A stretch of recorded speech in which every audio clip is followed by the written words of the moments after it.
Continuando con el relato, habíamos visto cómo fue la aterradora muerte de Joseph Curwen por los ciudadanos del lugar de Providence en Rhode Island. Este hombre pues enigmático y que llevaba décadas experimentando con las artes prohibidas, pues tuvo su final en esa granja. La gente del lugar lo acusaba de brujería, desapariciones de personas y de realizar rituales espantosos con cadáveres. Antes de morir, Curwen lanza una maldición con sus últimas palabras, dejando la sensación de que su historia no termina allí. Y claro, vamos a ver qué pasa más adelante. Décadas pasan y su recuerdo se convierte en leyenda, pero el mal rara vez desaparece por completo, simplemente espera. En el siglo XX, en esa misma ciudad de Providence, nace este joven del que ya habíamos hablado, un joven brillante y pues curioso, Charles Dexter Ward. Este joven estudioso de la historia y la genealogía pues descubrió que es descendiente directo de Joseph Curwen. Fascinado por ese descubrimiento y el misterio de su antepasado, comienza a investigar su vida y rastrea documentos antiguos y manuscritos y también una serie de cartas y libros ocultos que revelan los secretos de Curwen, todo eso que dejó atrás. Así que el joven Ward, obsesionado con estos descubrimientos, se sumerge en el estudio de la alquimia, la necromancia y otros saberes oscuros, y poco a poco su personalidad cambia. Deja de ver a sus amigos, se vuelve reservado y excéntrico. Incluso se traslada a una antigua granja similar a la que tuvo Curwen a las afueras de la ciudad, donde instala una especie de laboratorio secreto. Su familia y sus médicos notan este cambio, pero no logran frenarlo. En la oscuridad de esa granja, Ward reproduce los mismos rituales y experimentos que llevó a cabo Curwen siglos atrás, y gracias a los conocimientos ocultos que descubre, logra resucitar a su antepasado. Pero no como un simple fantasma, sino devolviéndole ese cuerpo físico que tenía antes. Usando restos humanos y fórmulas arcanas, Joseph Curwen vuelve a la vida. Y no solo eso, también se revela que durante su vida anterior, Curwen había dominado la técnica de invocar a espíritus de sabios muertos. Eso es lo que habíamos mencionado en el capítulo anterior, donde pues Curwen parecía conocer muchos saberes que ya se habían visto perdidos en el tiempo, pero él conservaba ese conocimiento. Y pues ya que tenía el control de esos cuerpos, les extraía ese conocimiento. Y entre sus víctimas estaban grandes sabios, árabes, ocultistas medievales e incluso seres de tiempos remotos más antiguos que la humanidad. Usaba esta sabiduría para manipular la muerte, abrir puertas entre dimensiones y dominar la vida y la mente de otras personas. Ahora, Curwen con un nuevo cuerpo y también en un nuevo siglo por conquistar, retoma esa obra que estaba haciendo antes. Se infiltra en la vida del joven Ward hasta el punto de suplantarlo por completo. Mata al joven, este descendiente, y toma su identidad. La familia, sin saberlo, comienza a tratar con un ser que no es Charles Dexter Ward, sino Joseph Curwen reencarnado. Pero no todos son engañados, porque el Dr. Willem, una persona muy investigadora y médico de la familia, este hombre escéptico pero muy observador, empieza a sospechar. Nota detalles como el lenguaje que usa Charles, un lenguaje muy arcaico, y sus conocimientos parecen imposibles. Hay una frialdad antinatural en su trato, y entonces Willem decide investigar más por su cuenta. Tras reunir pistas, se infiltra en la granja. Lo que encuentra ahí es más aterrador de lo que podría haberse imaginado.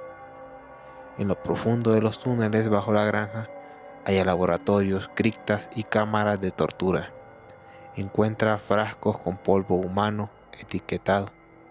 Y lo más horrible, criaturas deformes y prisioneros espectrales víctimas de los experimentos de Curwen, que viven en un estado de sufrimiento eterno, a medio camino entre la vida y la muerte. Willen también descubre documentos donde Curwen describe cómo robar cuerpos, invocar entidades de otros planos e incluso cómo prolongar su existencia matando y ocupando el cuerpo de sus descendientes. Aquí vemos cómo todo encaja. El hombre que finge ser Charles Dexter Ward en realidad es el propio Curwen usando una fórmula para transferir su conciencia y regenerarse con el tiempo. Horrorizado por lo decidido, Willen prepara un contrahechizo. Utiliza el mismo lenguaje arcano que Curwen usaba. Invoca a nombres prohibidos y logra enfrentarse directamente al opositor. Ya en un clímax tenso y aterrador, Curwen es desintegrado, reducido nuevamente al polvo como las mismas palabras que usaba para invocar a los muertos. Su reinado termina por ahora. Ese Dr. Willen sale de la granja con pruebas de todo, pero decide destruir los documentos más peligrosos porque cree que hay conocimiento que ningún ser humano debería de poseer. Aquí vemos que hay una serie de conjuros que se mencionan en este relato sobre la cabeza del dragón y la cola del dragón, que la cola del dragón sería el contrahechizo de la cabeza del dragón.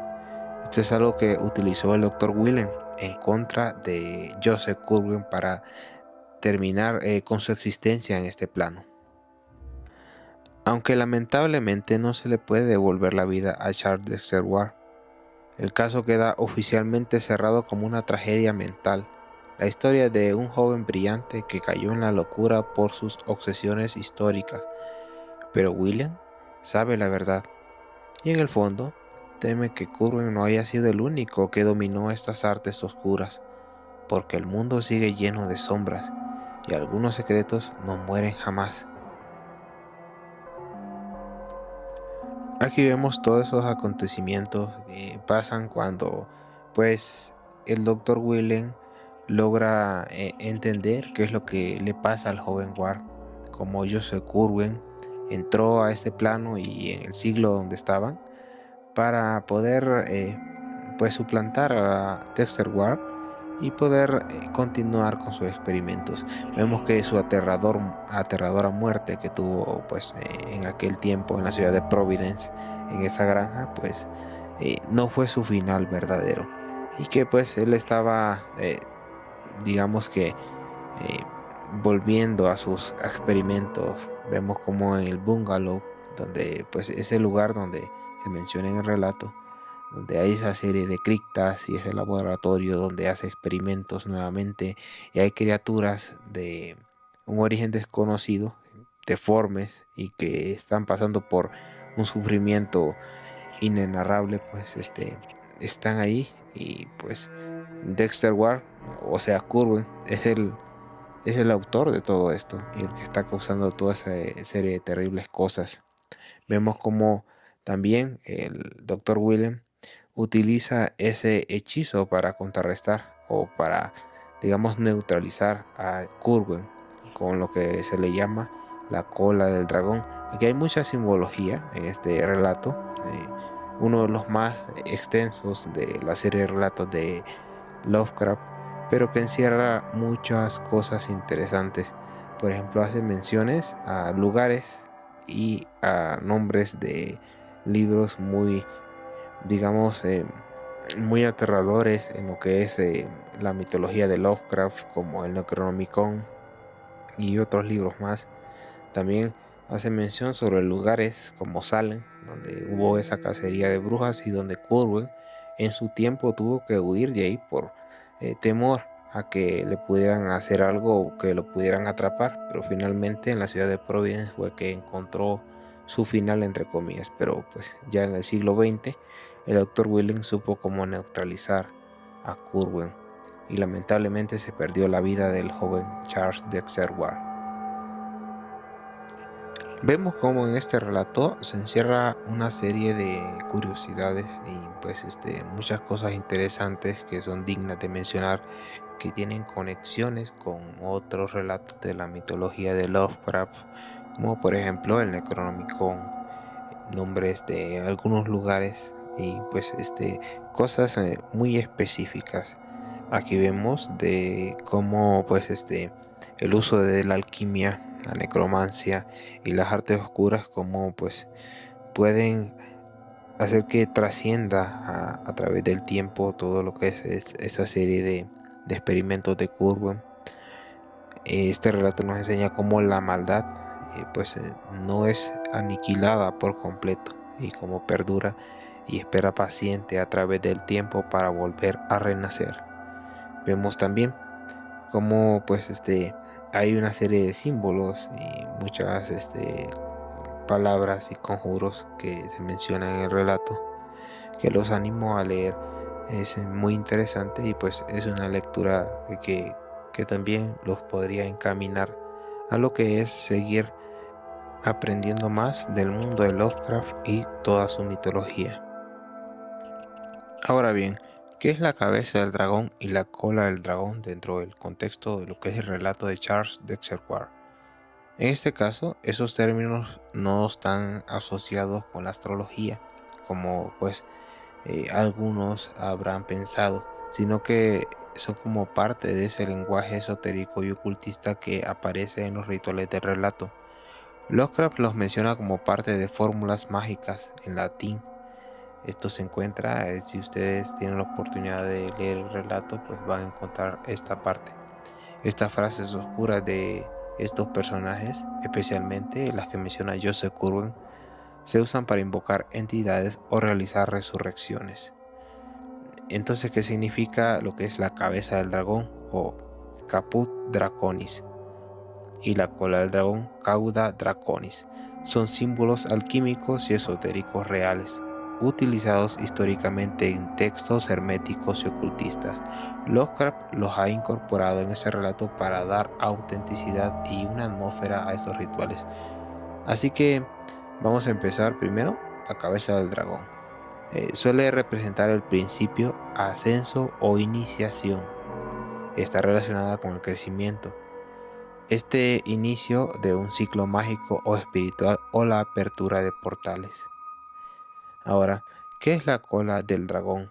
Cauda Draconis. Se asocia con el final, el descenso, la destrucción o expulsión. Esto es lo que usó el Dr. Whelan en este caso para contrarrestar lo que es el hechizo de Curwen. También puede indicar la purga o el fin de una manifestación espiritual. Entonces la cola del dragón fue lo que, digamos, que expulsó a Curwen de ese plano donde estaba usurpando la identidad de Charles Dexter Ward. Así que en estos rituales, cuando Curwen o Charles Dexter Ward usaba estas frases, suele ser en conjunciones o invocaciones como algunas que se mencionan que están en el relato, que dice Per Adonai Elohim, Adonai Jehová, Adonai Saobat, Metatron On Alga, Tetramagatón, y luego menciona Caput Draconis, Cauda Draconis, Actor, Melchior, Caspar, Adveniat. Estas palabras forman parte de invocaciones cabalísticas y herméticas, muchas sacadas de grimorios reales, como la llave de Salomón, y están adaptadas a los relatos de Lovecraft. La mención del dragón implica una manipulación de las fuerzas cósmicas o la apertura, lo que significa la cabeza del dragón, y el cierre es la cola de un ciclo o de un ritual. En este caso, pues se le dio fin o se le terminó con la existencia de Curwen con la cola del dragón, lo que usó pues el Dr. Whelan en este caso. Así que vamos a aclarar, cuando Curwen resucita a antiguos sabios o cuando Ward invoca a Curwen, la fórmula Caput Draconis o sea, la cabeza, simboliza el inicio del proceso oscuro y la resurrección. Eso es lo que trajo a Joseph Curwen de nuevo a la vida. Y en el clima de esta historia, cuando el Dr. Whelan logra deshacer el hechizo y destruir a Curwen, lo hace mediante esta fórmula inversa, probablemente relacionada simbólicamente con Cauda Draconis, es decir, el cierre del ciclo oscuro, la cola del dragón. En conclusión, el caso de Charles de Serwar, cabeza del dragón y cola del dragón son referencias esotéricas usadas en rituales para representar el inicio y el fin de una manifestación sobrenatural, probablemente ligadas al control del tiempo, el alma o la puerta entre la vida y la muerte. Son símbolos potentes del poder cíclico de la magia negra que emplea Curwen. Ahora, ¿qué pasó con la joven Elisa Tillinglass? Este es un personaje mencionado brevemente en el relato de Charles de Serwar y su historia es una de las piezas más inquietantes del trasfondo siniestro de Joseph Curwen. Pues, ¿qué fue de esta joven? Pues una joven de Providence que desapareció misteriosamente durante la época en que Joseph Curwen estaba activo. Su nombre apareció en los documentos antiguos y rumores que investigan Charles de Serwar y luego el Dr. Whelan. Cuando intentan reconstruir las actividades oscuras de Curwen, se sugiere que la joven Elisa Tillinglass fue una víctima de los experimentos necrománticos de Curwen, como lo fueron muchas otras personas que desaparecieron en su tiempo en aquella zona.